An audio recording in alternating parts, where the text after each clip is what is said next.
Bienvenidos al Estudio Galatea. Yo, un perro verde.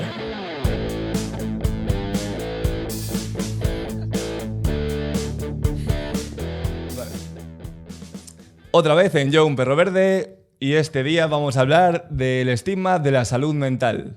Como siempre, está con nosotros Noelia González del equipo Psicorienta. Un aplauso para Noé, por favor. Y esta vez tenemos con nosotros a Juan Carlos Jiménez, alias Juanqui. Así que es un placer, que es psicólogo, tiene un máster general en... Psicología General Sanitaria. Psicología General Sanitaria. Lo he apuntado y no he entendido. Soy como Rajoy cuando fue a la tele y no sabía su letra. Lo mismo ha pasado. Y está haciendo otro máster en Psicología del Trabajo. Esto sí, ¿ves? Eso es. Así que nada, es un Eso placer sí está tenerte. legible. Sí, claro. Esto lo puedo entender. Así que nada, como he dicho, hoy vamos a hablar del estigma de la salud mental, qué tipo de percepción tenemos como sociedad de la salud mental y todo lo que conlleva eso. Así que, una vez más, Noé nos dará un poco la base teórica y nosotros, pues, improvisaremos sobre ello. Así que, Divagaremos sobre el Exactamente. tema. Así que adelante. Bueno, pues más que una definición hoy, vamos a ver qué se entiende por salud, ¿no? O sea, cuando hablamos de salud, siempre enfocamos a salud física, cómo nos sentimos físicamente, que no nos dé un infarto, cuidar el corazón, cuidar el cuerpo, pero ¿y qué pasa con la salud mental, ¿no? Entonces, bueno, pues hoy hemos traído aquí a Juanqui para hablar sobre el tema, porque es general sanitario, al final la enfermedad mental, trastorno mental, ¿no? Que ahora hablaremos sobre ambos conceptos, traerlo un poco al día a día, ¿no? A quitarles esos estigmas que rondan alrededor de todo el concepto de la salud mental, ¿no? Bueno, Juanqui, ¿qué nos puedes contar desde tu experiencia? Yo, si quieres, te doy la introducción. Es que cuando hemos empezado el programa y hemos debatido un poco sobre el título y tal, por ejemplo, yo he dicho de decir el estigma de la enfermedad mental, y eso ya él ya me lo ha echado atrás como estigma. Entonces, me parece muy chulo a lo mejor que explicases como que dieses esa base de ya solo la etiqueta está mal, ¿no? de este programa. Sí, bueno, a ver, realmente no sé muy bien por dónde empezar. Realmente la etiqueta no es que esté mal, sino que podemos entender la enfermedad como algo más médico, biologicista, cuando realmente los problemas de salud mental suelen ser problemas conductuales, suelen ser problemas sociales, ¿no? Sí. Entonces, ponerle una etiqueta que... Pero entonces, o sea, ¿te refieres a algo que englobe, por ejemplo, a todo el trastorno o todo a lo mejor lo que se entiende como, Claro. como necesario de un análisis clínico, por así decirlo? Es que no sé muy bien cómo decirlo. Me refiero, la esquizofrenia, rollo, que es lo que más se entiende Sí. cuando hablas de estas cosas, la bipolaridad, la depresión, sí que a lo mejor tienen un factor biológico todas, ¿no? No son todas biológicas, o sea, no es todo el factor biológico, pero sí tienen un pie en la biología o en tus Claro, genes. lo que se dice cuando hablamos de que la esquizofrenia o este tipo de trastornos tienen una base biológica es que, ha habido casos presentes en tu familia, pero realmente no hay un marcador biológico que indique efectivamente esta persona puede desarrollar esquizofrenia, puede desarrollar todavía o depresión. Se lleva buscando muchísimo tiempo un marcador biológico que indique efectivamente qué persona y qué no va a desarrollar depresión y todavía no se ha encontrado. Pero o sea, eso no se sabe. Yo creía que sí se sabía, pero sí se entiende como una enfermedad hereditaria en cuanto a ver, me refiero, yo estoy hablando totalmente del desconocimiento y quien me quiera juzgar que lo haga, pero yo simplemente estoy expresando lo que yo pienso, ¿no? Sí. Me refiero, yo siempre he entendido que tiene un factor biológico, como muchas enfermedades de otro tipo, físico o lo que sea, y luego, dependiendo del factor, de la educación, del factor externo, del estrés, de lo que sea, de la presión, etcétera, se te puede reproducir o no según qué contexto tengas a tu alrededor. Pero siempre con un factor biológico que si no tienes ese carácter hereditario, al final no te salta. No sé si eso es así. Claro, eso yo creo que es un poco lo que buscan algunas personas y yo creo que eso sería muchísimo más fácil de luego tratar. Es decir, si tú ya tienes un marcador que te indique quién va a desarrollar y quién no un tipo de enfermedad u otra, es muchísimo más fácil de prevenir o de tratar. Hombre, claro, sería como... Claro. Ya. Entonces, realmente, a pesar de los esfuerzos por parte de muchos investigadores, sobre todo en Estados Unidos, hasta donde yo sé, que no lo sé, a lo mejor ha habido algún estudio, no se ha conseguido ningún marcador que diga la depresión tiene un factor biológico. No. Pues estaba súper claro. confundido. Sí que es cierto que un factor de riesgo es haber tenido familiares que hayan desarrollado ese tipo de diagnóstico, pero es influencia de esa relación con ese familiar o es influencia de un marcador biológico. El biológico o social, ¿no? Claro. O la mezcla, no se sabe, Claro. ¿no? Ya. Que al final es muy difícil de... Pues no sabía, creía que era una certeza ya. Claro, pues siempre hablamos de un modelo biopsicosocial por intentar aunar, pero... No descartar nada que no se sepa. Claro, exacto. Pero esto es como, bueno, ya hilando y así me autocorrijo yo, cuando dije lo del manual diagnóstico... Sí. En el programa pasado psiquiatras. hicimos un cartelito para corregirlo, pero vamos. Pero bueno, ya pues yo vengo aquí a volverme a corregir. En ese manual te viene supuestamente todo lo que está englobado como trastornos relacionados con la salud mental, ¿vale? Sí. Y, por ejemplo, yo que he tratado mucho con personas con autismo, lo han metido dentro de los trastornos de las enfermedades mentales y a ciencia cierta no se sabe cuál es el origen del autismo. O sea, quiero decir, hay muchos estudios, muchas teorías, pero no hay una certeza de esto es lo que produce que una persona pueda desarrollar o que padezca estas cosas que relacionas con el autismo, ¿vale? O sea, por denominarlo así, porque el autismo al final son muchas cosas.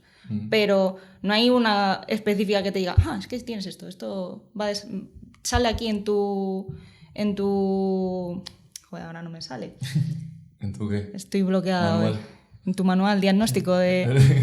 No, pero quiero decir que no es algo que se pueda ver en lo médico, quiero decir. Entiendo, o sea, no puedes... Es un análisis de sangre. Eso es. O sea, no puedes demostrar que por tener esto vas a desarrollar lo otro. Pero entonces, el tipo de diagnóstico es mega subjetivo, entonces, ¿no? O sea, me refiero, requiere de mucha preparación para tener una certeza tuya personal como experto de que esta persona sufre según qué trastorno, según qué lo que sea.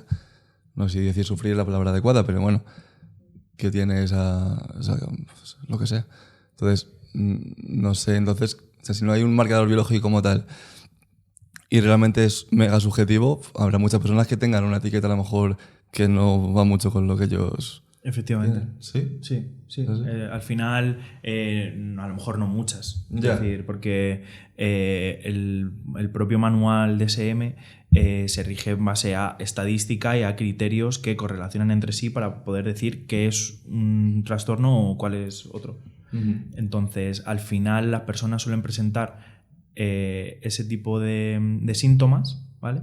Pero también algunos son muy generales y lo que entendemos como tal, realmente esa persona está rozándolo y no debería ser diagnosticado como tal.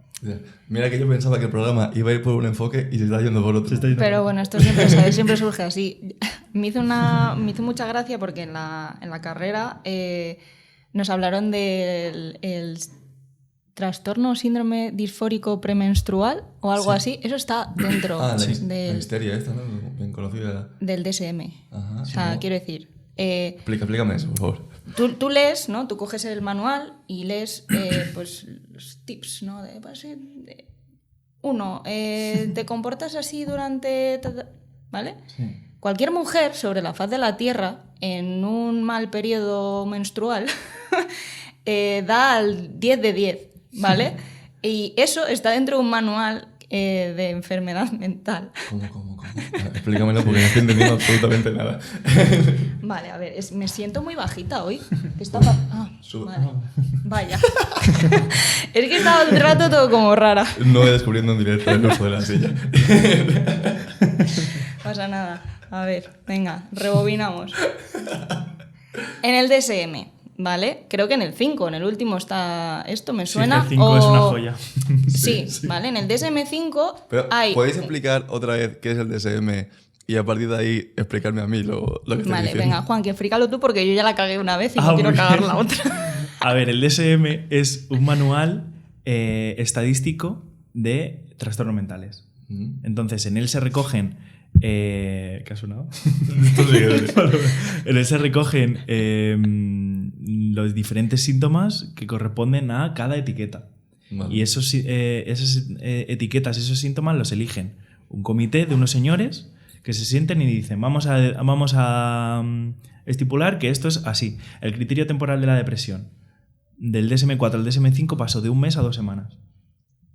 Pero, que el número es el número de correcciones o Sí, cómo es se como va cambiando. la ¿sabes? edición, por así decirlo. ¿Por qué? Por el punto 5, ¿no? Claro, eso es. ¿Por qué? Porque esos señores decidieron, en base a unos estudios, ¿vale? No se lo sacan de la manga, quiero decir, que se podía diagnosticar a alguien con etiqueta depresión con un criterio de 2 semanas. Una vez entendido que es el DSM bien explicado, pues ahora llego yo y te cuento que entre sus páginas ese libro te viene síndrome o trastorno disfórico premenstrual o algo así. No me sé el nombre concreto, pero... Mira, lo pondremos. Lo pondremos aquí abajo, ¿vale? Perfecto. Y si tú te lees la lista de síntomas o pues dices, cualquier mujer en su periodo menstrual está pasando por... Y lo metes dentro de este libro que supuestamente es el manual diagnóstico, ¿no? Dentro de la psiquiatría y que lo utilizamos también los psicólogos. Es la referencia total. Y es como, a ver, es que hay cositas que definir, ¿no? O sea, esto no lo puedes catalogar como un trastorno porque... O sea, ¿por qué? Esas cositas, ¿vale? De hecho, a mí en mis clases de psicopatología en la carrera, allá por hace mucho tiempo, el primer día el profesor nos dijo, en el DSM hay más del 50% de la población que podría tener una etiqueta diagnóstica. Y ya te preguntas, entonces... ¿Para qué estamos claro que haciendo decir, esto? al final hay más gente que podría tener una etiqueta diagnóstica que gente que no. Que es la normalidad, ¿no? Que es... Y aquí os voy a sorprender con el experimento. Wow. Estábamos deseando un experimento. Gracias. Vale, esta vez, como les he dicho antes, me he aprendido el nombre. Eso es. Es el experimento de Rosenham. ¿Vale? No Rosenthal, el de Pygmalion, Rosenham. Y por cierto, el artículo que he publicado este jueves es sobre Rosenham, ¿vale? Sobre este experimento. Lo explico aquí otra vez. Vale. Este experimento... o sea, realmente hay un poco de controversia sobre si tiene validez científica o no, y os contaré ahora por qué, ¿vale? Este hombre puso en jaque un poco a los centros psiquiátricos, ¿vale? Esto fue en el año 80 y tantos, no recuerdo exactamente. ¿Tú te lo sabes? Sí, pero... Perfecto. Genial, ha sido una polla. Es un clásico dentro de la carrera de ¿Tú te lo sabes psicología, también? claro. Pues os lo cuento a vosotros. Vale, pues Rosenham, no me miréis. Rosenham lo que hizo fue colar, por así decirlo, a no sé qué número de personas, eran unos 8, 9, no sé, un número indeterminado de personas, pero no muy alto, ¿vale? En centros psiquiátricos, todos ellos aludían cuando iban al centro psiquiátrico que sufrían visiones, ¿no? O le hablaban voces, perdón, hace 3 semanas. Es decir, llevaban 3 semanas escuchando voces, ¿vale? ¿Qué pasó? Que a partir de ahí no podían, la condición de Rosenham era que no podían mentir de ninguna otra manera. Tenían que decir cómo habían vivido de verdad, cómo se expresaban, o sea, no fingir nada más, sino ese síntoma de que habían estado 3 semanas escuchando voces, ¿vale? Al final, todos fueron admitidos en el centro y creo que la media de ingreso en el centro eran de 19 días que estuvieron ingresados dentro del centro psiquiátrico, ¿vale?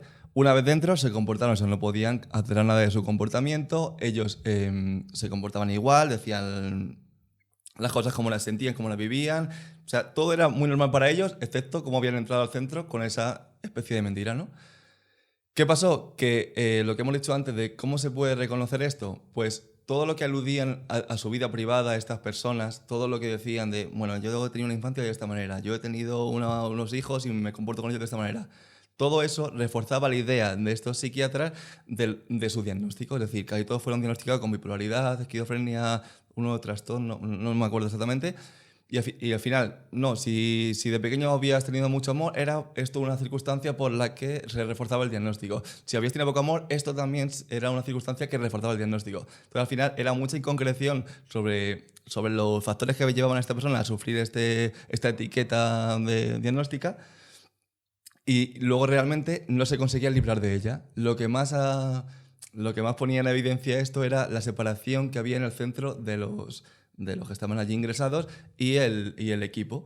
¿Por qué? Porque al final se sentían muy aislados. Dicen que calcularon más o menos el tiempo que había de contacto con el equipo médico y era de 6 minutos al día.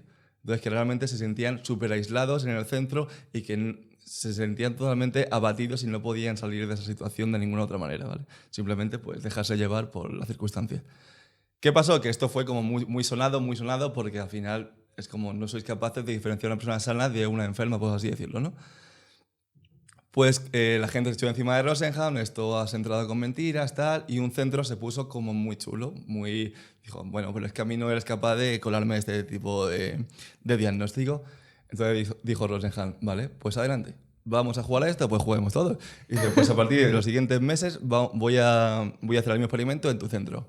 ¿Qué pasó? Que a partir de ahí ese centro diagnosticó, puso la etiqueta de sospechoso a 50 y pico pacientes que habían ingresado al centro, y creo que eran unos 30 y tantos más que alguien del centro había dicho que sí que podían ser impostores, ¿vale? Cuando todo esto, el centro muy echado para adelante con los datos, mira todo lo que he descubierto, Rosenhan desveló que no había habido ningún impostor. Él no había hecho absolutamente nada y toda la gente que había ido libremente al centro psiquiátrico. Entonces, realmente, esto nos quiere decir, ¿podemos identificar a una persona sana de una enferma en un centro psiquiátrico? No sé, porque al final, si no hay mucha concreción en lo que estábamos buscando, aunque el manual esté como esté, es muy subjetivo, al final la etiqueta te la llevas porque la persona tiene una idea preconcebida de lo que tú puedes sentir. ¿Y a qué nos lleva esto? Pues que la gente no sabe muy bien a qué atenerse, ni qué realmente está sintiendo, ni cómo puede mejorar esa situación. ¿Lo explicamos más o menos bien? ¿Me dais el ok? Sí. Lo has explicado muy bien. Muchas gracias. Pues sí, es que hay yo creo que mucha fluidez, ¿no? En los términos, en qué se entiende por esquizofrenia, qué se entiende por bipolaridad, ¿no? O sea, como que la gente tiene constructos que muchas veces están invitados, ¿no?, a pensarlos así por los medios de comunicación o lo que se lee en la prensa, o se ve en las noticias, y en realidad la gente no tiene mucha idea de lo que son, ¿no? Yo os comentaba que cuando estaba en la carrera participé en un proyecto que se llamaba Mind the Mind, ¿no? Íbamos a los centros educativos a hablar sobre el estigma de la enfermedad mental con chavales. Y les repartíamos unas tarjetas y les hacíamos preguntas. Entonces tenían que levantar la tarjeta verde o la roja en función de lo que considerasen. Si estaban a favor la verde, si estaban en contra la roja. Y les decíamos, bueno, ¿consideráis que las personas con autismo no quieren tener amigos, ¿no? O sea, y de repente ves una clase entera de tarjetitas verdes. Claro. Y dices tú, ok. Vale, ¿consideráis que las personas con esquizofrenia son violentas? Aluvión de tarjetas verdes. Claro, si ya desde tan pequeñitos, que esto fuimos a coles y también fuimos a institutos, tienen esta concepción de lo que son dos conceptos muy sonados, ¿no? Esquizofrenia, autismo, bipolaridad, depresión, que no tendrán los mayores, ¿no? Claro. Y fue un poco difícil, ¿no?, hacerles entender, por ejemplo, que las personas con autismo no es que no quieran tener amigos, es que tienen una serie de condiciones, de conductas que, junto con este contexto tan limitante en el que vivimos, pues les impiden tener relaciones sociales pues como las tienen los demás, pero no quiere decir que no quieran tener amigos, ¿no? Y es un poco complicado derribar todos esos estigmas porque están muy asentados en la sociedad. Yo quería hacer hincapié en esto de la violencia, ¿no? Cómo se entiende esta etiqueta diagnóstica de enfermedad mental y cómo se relaciona siempre con la violencia, ¿no? Y al final es como que parece que si te encuentras una persona con este tipo de diagnóstico, parece que te va a atacar directamente, ¿no? Que directamente sin mediar palabra contigo te va a atacar, ¿no? Es como esa percepción. Es que vi antes, como siempre, mientras preparaba el programa y preparaba el estudio y demás, me he escuchado otro podcast y demás, y hacían entrevistas a gente en la calle de cómo pensaban ellos, qué percepción tenía de este tipo de diagnóstico, ¿no? Y, por ejemplo, nadie quería tener un centro psiquiátrico cerca porque no sabían cómo iban a comportarse y era muy peligroso para los niños. Entonces, realmente, esto que has dicho de que no van a tener los adultos, es que yo creo que principalmente el problema son los adultos, que han absorbido de la sociedad todo esto, que cuando hay un asesino en serie, no, es que estaba loco. Entonces, claro, es un asesino en serie, pero es que como está loco, es porque está loco, no porque haya decidido matar. ¿Sabes? No, es por eso. Cuando ocurre cualquier persona que ha perdido el juicio, no, es que estaba loco. Entonces, esta persona se ha comportado así, no, es que entró a un instituto y no, es porque estaba loco. No, a lo mejor no es ese el problema, ¿sabes? Entonces, realmente hay un estigma de los medios de comunicación súper brutal con la enfermedad mental, por así entendida, y la violencia. Y es que para nada. Y es que encima todos los datos y estadísticas son que son personas mucho menos violentas, incluso son ellos los que sufren la violencia. Efectivamente. Y el poder de la palabra que lo hemos hablado muchas veces. O sea, si tú en una franja horaria en la que te está mirando un montón de audiencia y coges y dices, un esquizofrénico ha asesinado a su vecino. Exactamente. Primero, un esquizofrénico. O sea, ya el término es despectivo por demás. Sí. Pero encima ha asesinado a su vecino. O sea, Sí. ha sido... ¿Por qué un esquizofrénico? O sea, ¿no puedes matizar un poco, darle una vuelta a tu titular? No, ¿por qué? Porque es lo que llama la atención. Pero al final estás vendiendo un mensaje a la sociedad que es erróneo. Sí. ¿No? Porque cuando suceden asesinatos... muchas veces no tiene por qué haber detrás ningún tipo de patología, simplemente pues ya está, o sea, ha sucedido esto, cuenta lo que ha sucedido, pero no etiquetes ya que es porque tiene esquizofrenia. Y de hecho no es que no tenga que haber ningún trastorno detrás de una conducta violenta, sino que realmente, como has dicho, todos los datos indican lo contrario, que efectivamente son ellos quienes sufren la violencia. Sí. Y que en el caso de las personas que han ejercido esas conductas violentas y que tienen algún tipo de trastorno, no sé si es un 3%, 5%. Justo decía 5%. Claro, algo así, de todas las personas que... Claro, y no lo englobaba solo en tipo de diagnóstico, rollo, los esquizofrénicos un 5%. No, todo el mundo que todas tiene las un etiquetas, diagnóstico, exactamente, era un 5% que había había tenido algún comportamiento algo violento, que no decía ningún tipo de violencia exagerada ni nada de eso. No, cualquier tipo un arranque de ira, desde robo hasta asesinato. Exactamente. Entonces, es que es un porcentaje bajísimo. Sí. Y encima con todo lo que sufre esta persona, con el estigma, la violencia, la discriminación, etc. Sí. Pero pasa lo mismo, o sea, yo barro mucho para el autismo porque es lo que yo conozco, pero que ya hablaremos, o sea, hay que preparar un programa sobre... Pues sabes que hice un proyecto de clase súper chulo sobre el autismo, o sea, puedo dar cositas. Me gustan las cositas. Cuando dicen que las personas con autismo son violentas. Yeah. A ver, tienes que entender que cuando se da esa situación de violencia en una persona con autismo, hay que analizar el contexto, ¿no? Todos esos factores que han sido... toda esa anticipación, porque esa respuesta es debido a una frustración, a que algo no está entendiéndose bien, pero no porque lo hagan de manera gratuita. O sea, no cogen y puñetazo a la cara, que es lo que piensa la gente. Sí. Y se esconden y se apartan. Y no, al final, si tú te escondes y tú te apartas, esa persona está entendiendo tu mensaje. O sea, que hay que ser un poco respetuosos y empáticos y que no pasa nada porque tengamos etiquetas. O sea, es que no habría que tener etiquetas de nada. Pues una persona con estas características, estas circunstancias, pero que no tienen por qué condicionar al trato con otras.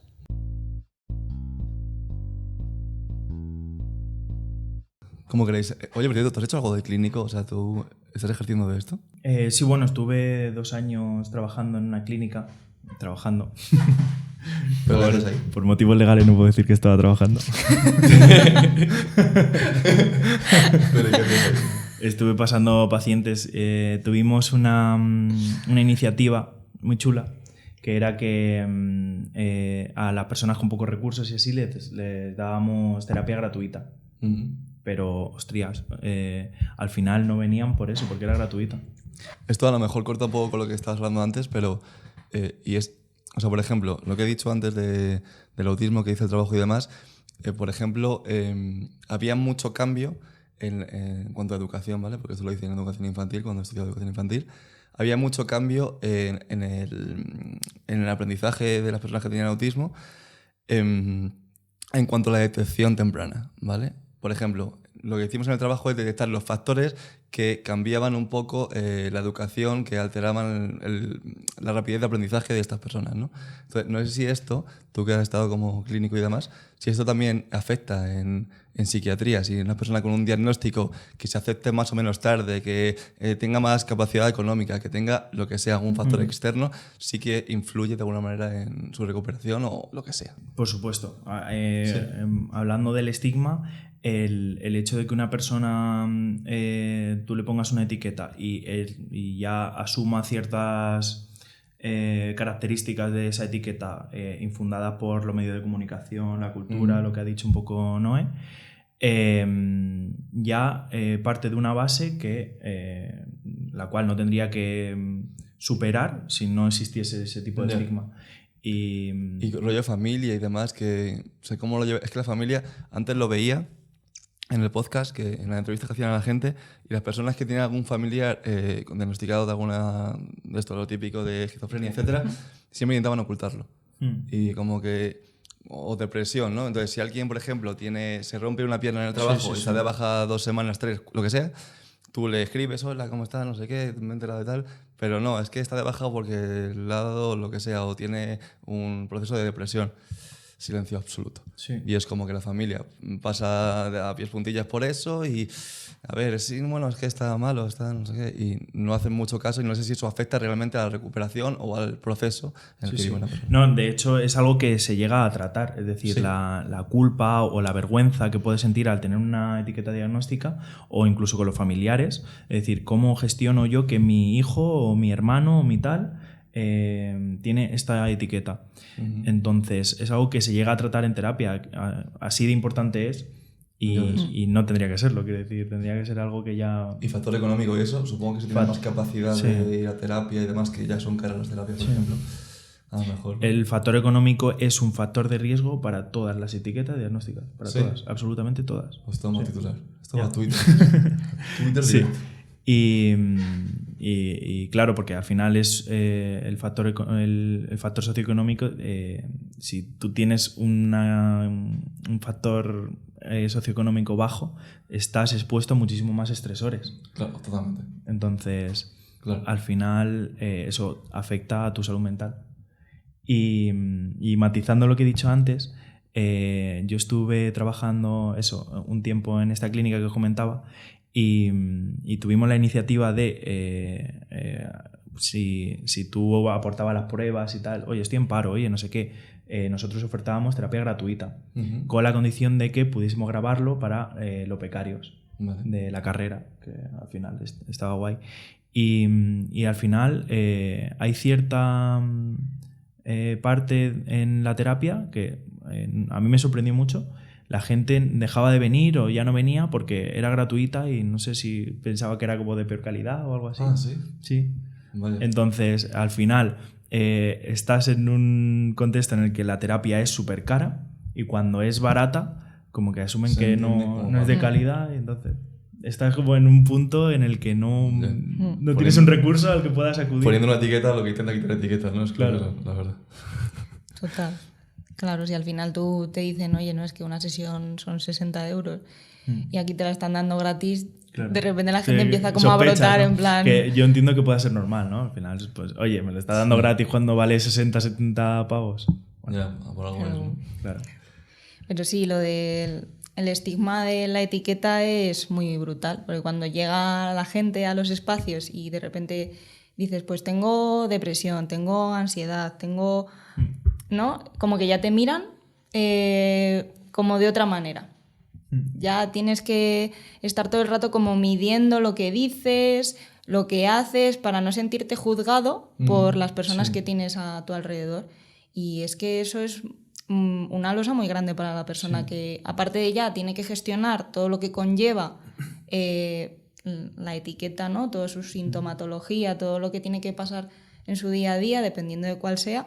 Encima, la mochila del Claro. qué dirán, del qué pensarán. Por eso también se tiende a ocultar, porque como no está normalizado, o sea, no está normalizado que yo coja y te diga que tengo depresión, sí que le quites valor, ¿no? Porque nos encanta quitar valor a los temas. No, Al es que deporte. tengo ansiedad. Bueno, chica, es que pues tampoco es para tanto.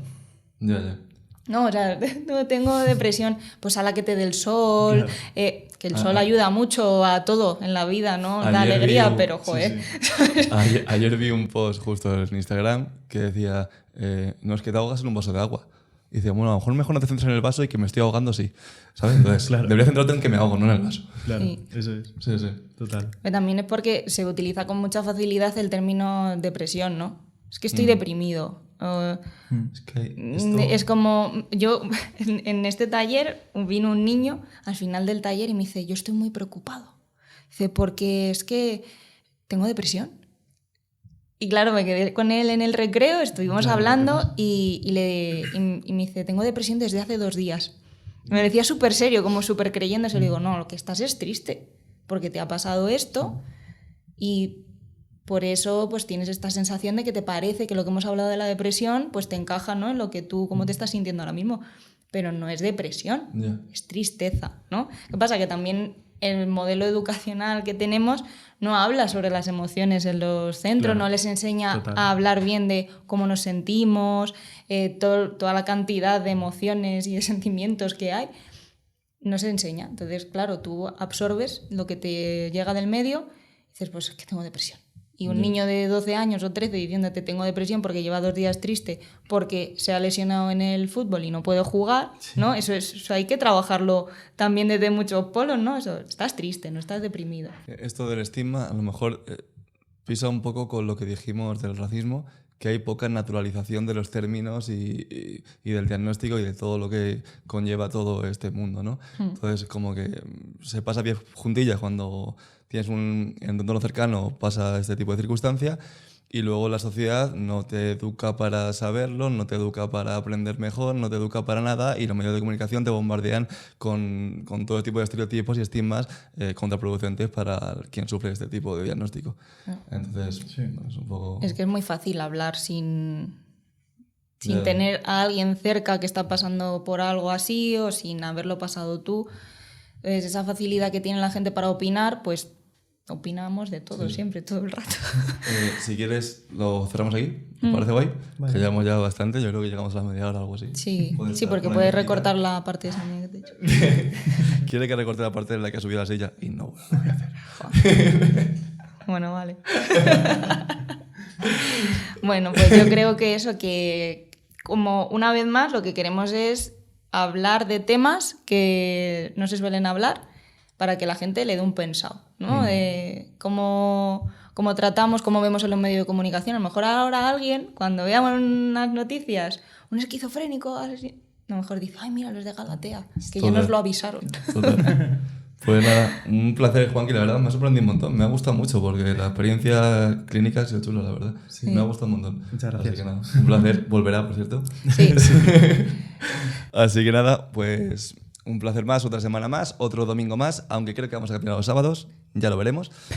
Poquito a poco vamos mutando, pero bueno, siempre hacia mejor lo intentamos. Así que muchas gracias, hasta el siguiente. Adiós.